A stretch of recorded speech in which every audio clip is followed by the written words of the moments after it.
Last but not least, on today's season 2 opening show is DC Russ from the Line Mentality. And DC is young, and he's explored the manifestation and abundance arenas and has gone way beyond them. And he's come up with a lot of interesting and original things. And I'm greatly honored to announce that he'll be sharing his M word for the day for Mondays here on our show. Greetings, DC. How are you? I'm doing fine, Hercules. How are you? Okay, I enjoyed very much the things you had to say for today's Monday M word.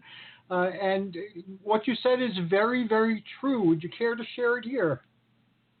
Absolutely, yeah. I'd be honored. And thank you again for having me on the show. It's always a great honor, and I appreciate it very much. Yeah, I'll just go ahead and just read today's Monday M word of the day for your listeners. I did something different this time. It's kind of a cynical approach. I normally take a more direct approach to the Monday M word inspiration words of the day, but this one is a little bit. It's kind of it's different. You'll see. So it goes. There's a very easy way to live your life without meaning. People everywhere do it all the time, and so can you. The first step is to realize that you're not actually worth living a prosperous life. Tell yourself over and over you don't deserve it, and then settle for the expectations other people in society have set forth for you. The second step is to purchase a television, preferably the newest one on the market. Use your credit card so you don't actually have to pay money. The third step is to stay up late watching sitcoms, browsing social media, and eating lots of junk food. When the alarm goes off in the morning, just repeatedly hit snooze and eventually force yourself out of bed so that you arrive begrudgingly at work at least 30 seconds early so you don't get fired.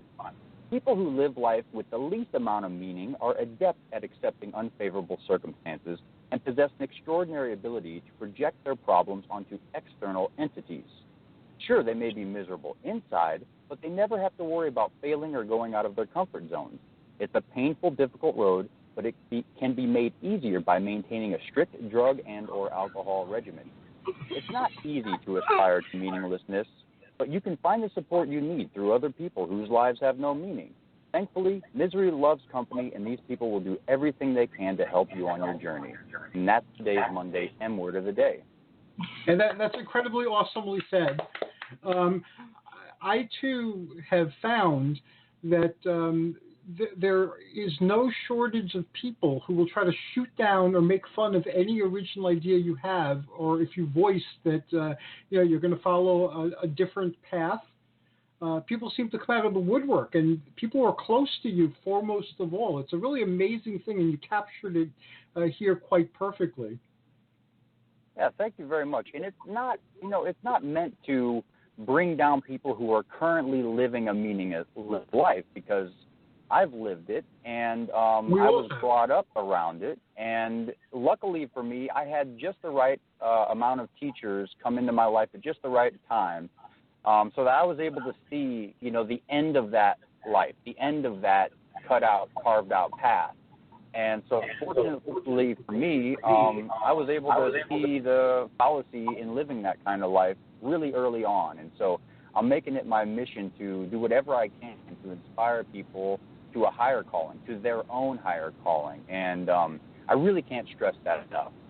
Sure, you can read books, you can get inspiration from other people, experts, gurus, people you admire, role models, but at the end of the day, only you know what you need to do right now. And so that's something that I try to approach that from every angle I can.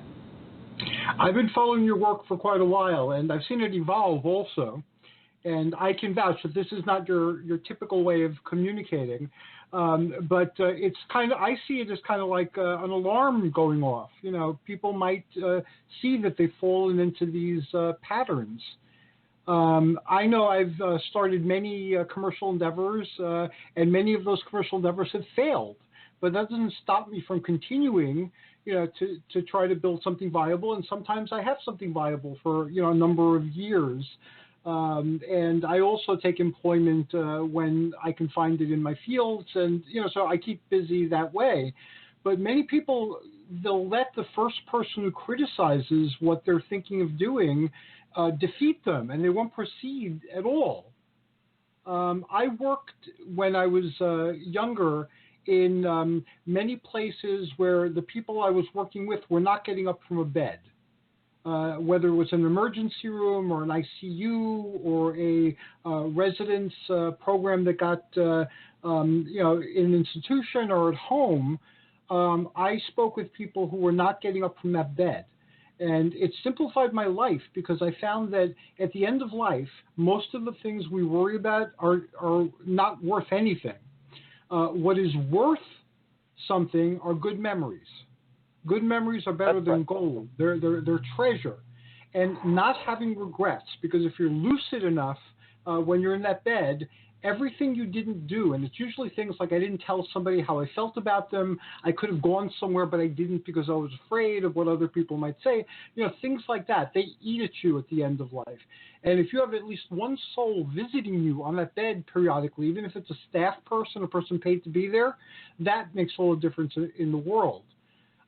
So I've tried, since I saw these things firsthand and experienced them, to live a life full of happy memories and very few regrets, and to really treasure the people I care about, not in hopes that they'll be there for me when I'm stuck in that bed, but because the moments with them are priceless. You can't put a price tag on them. You can't buy them. So what you've been doing, and I don't know what motivated you initially, but what you've been doing has been invaluable because you've been giving people tools. These are tools that you yourself have been experimenting with and playing with, and sharing your successes, sharing your failures, and also sharing your doubts. And that's something very few people who help people succeed do. So I commend you for all the wonderful work you're doing. That's right. And, it's not easy. I've been really practicing the art of vulnerability because there is true strength and true power when you're vulnerable and you admit the bad things, the shortcomings, the insecurities, and the struggles that you have. And so I'm still blossoming into that. And it's great every opportunity I get to practice. And, having me on the show is a wonderful chance to do that. I'm just doing everything I can to step into the fears. Like you were telling me about those people on their hospital beds. They didn't tell their loved ones that they cared about them enough. They didn't take more chances to go after the things they loved. They didn't try to pursue a life of happiness for themselves. These are all fear-driven things that held them back. And so it's not a perfect way to go about life, but generally speaking, if you step into the fire of fear, you'll find that there's a great reward on the other side. And like my great coach and uncle taught me when he was coaching me through high school, after I lost my father, he took it upon himself to try to get me a good education and see the upper echelon of wealth in society. So that was great for me. And what he told me, my motto for high school, and it even carried into college, but it's still my motto today, is in order to gain acceptance, you must first risk rejection. And so Indeed, going into that fire of fear, knowing, that you're probably going to be rejected. In fact, I don't know of any people who've lived a life of abundance, and I don't just mean money, who've stepped into their prosperity quest. I don't know of any of them who have not faced rejection and have not failed. In fact, failure and rejection are the gateways to success and acceptance. And so that's a really important lesson that I try to let that blossom even more every day that goes by. And I encourage other people to do that. Usually the thing that you're scared of is the thing that's going to give you the greatest reward. So just accept that and do it. And reach out to the people around you that actually care about you and love you, because they'll be there to support you. And it's easy to tell which ones aren't, because they'll try to bring you down. And it's not because they're bad people, it's because they haven't stepped into their own fears. That is very true and excellently said. You have made a new video as well. Would you care to share that with our folks? Yeah, absolutely. It's from the perspective of the human design framework. And if you don't know much about that, you can go to humandesignamerica.com, and you can find out what class you are. But really it applies to all people. And it's the idea that waiting for something, whether it's something big or something small, is a really toxic and destructive mentality to have. And this is one of my newest things that I've been learning, is when you're in the energy of waiting, it brings up, it forces your spirituality, if you will, your life. It forces your life to contract. And when I heard about this just a few weeks ago, I was blown away, thinking about how many times I'm actually waiting in life, how much of each day I actually spend waiting, whether it's waiting for greater levels of success, waiting for someone to call or email me back, or even if my wife just simply says, hey, could you hang on a sec? Sure, I can hang on a sec, and I'm happy to be patient, but to wait for that time to end is just so destructive to your creational ability on this planet. And so I advocate in the video, I say, instead of waiting, do something else to pass the time. Of course, you've got to be patient. You can't just expect everything to happen when you want it to. But there's a huge difference in the energy of waiting versus being patient. When you're being patient, you're not waiting. You're saying, okay, this is going to happen at some point. So in the meantime, I'm going to do this. And this can be anything from, we all have cell phones now. You can pull out your cell phone, even go check Facebook or read something on Reddit, or check your email, or write down some notes, some musings that are going through your mind. If you don't have your phone on you, get up and stretch, meditate, breathe, do a little dance. I do all of those things. It's funny. I have a notebook with me at all times, and I will find things, to do if I have to, quote unquote, wait, as you're saying. And because I've studied meditation, I've studied different types of exercises where you don't need equipment, I'll do a whole workout routine. People just see my hands moving occasionally. Yeah. So, yeah, you can use that time. When I watch television, I'm exercising at the same time, or I'm doing several other things that I would do. And this way I can still enjoy the television show and get in like an hour workout. So, managing that time, I can vouch for what you're saying. That works. Yeah, and if you're in public, you can go silently in your own head, there's a fear there of being rejected if you're, waving your arms around like a lunatic on the subway. But, that's beautiful. It's a beautiful thing. And, it pushes people out of their comfort zone as long as you're doing it with love. But, yeah, there's just an enormous amount of things that you can do. You can dream. That's something, imagination is something that's really been lost in our society. Yes, it is.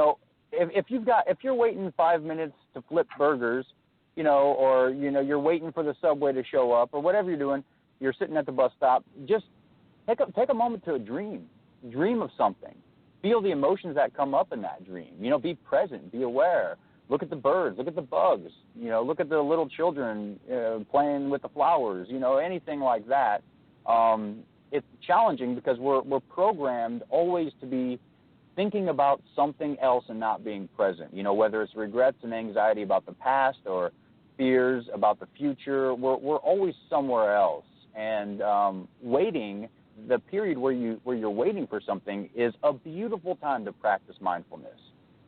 So step into that. It's a really amazing thing. And I'm not saying I'm an expert at this by any means, but it's something that I've found is really important. And I've noticed that the energy of waiting for something has really been a destructive force in my life. So now I try to fill those gaps in with something that's entertaining or meaningful. Very good advice. Thank you so very much for being on tonight, and I'm looking forward to having you on regularly on the Prosperity Quest shows, because always you have something new and thought-provoking to contribute. So I want to thank you for that, and I want to tell you that you have an incredible journey, and thank you for sharing it with us. And thank you, too. I really love and appreciate what you're doing here with Prosperity Quest, and I'm definitely going to inform my readers about it. I think you send out recordings of the interviews? Yes, I'll send you a link. Usually it takes like 10 or 15 minutes after the show for it to get processed maximally. Sometimes it's up in a couple of minutes. Sometimes it's been delayed an hour. But I posted the link on Facebook and the website, and I'll personally send you a link once we're done for tonight. Can you share some of your wonderful websites with folks so they could find you? Yeah, my blog is alignmentality.com, and there's a hyphen between the two words, align, A-L-I-G-N, hyphen mentality. And, from there you can see my videos, you can see my articles. I have the topics broken out by subject over on the right. And you can sign up on the newsletter, and every time I post a new article, a video, or Monday M Word of the Day, you'll get that in your inbox. And it's a great way to stay in touch, and it's a lot of fun, so I'd love to have you. And you've written tons of books, which are on Kindle, and I suggest folks see you there as well, because the books are awesome and they're thought-provoking. That's right, yeah, and soon I will redesign my website to house all of the content I've created and be more user-friendly. I'm just trying to find that gap in time to do it. You're way ahead of me technologically. But, yeah, you have awesome stuff, and it's very easy to look through. And one of the things I like about it, even the books, are that there's enough there to give you a fine meal, but not to overwhelm you with like a lot of extraneous material or so forth. So every time I read one of your books or go watch one of your videos, you are to the point and you give the person what they need, and it's something of value that they can extract from it right away. So I look forward to re-examining your site when it's completed. Well, thank you, sir, and thank you for having me on this evening. Okay, Joyous Journeys, DC. Be well, and I'll talk to you soon. Sounds good, Hercules. Take care now. Okay. Wow, we had a great night tonight. That was an awesome lineup of people, and all of them quite impressive. There are no CERN updates. I checked our oracle here, not the one in the song, but the other oracle on the page on the computer. So what do we have going on for us? Well, our first spin-off show, The Pride of Olympus, will be launching later this month on September 15th at 7 p.m. to 8 p.m. Learn how to use meditation to explore into dream realms at the Cresco Library. And there's still time to sign up for Mythic Adventure and the Junior Superhero League for kids, or the UFO Enigma for adults at the Paramus Community Education. Their website is www.ssreg.com/Paramus, P-A-R-A-M-U-S.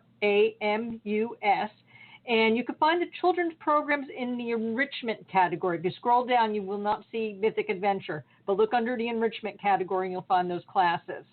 And for more information about us, visit our website at http://HerculesInvictus.net. And for community and contacting community, see us at Facebook at Hercules Invictus, Mythic Atlantis, or the Voice of Voice of Olympus. Rented lips, sorry.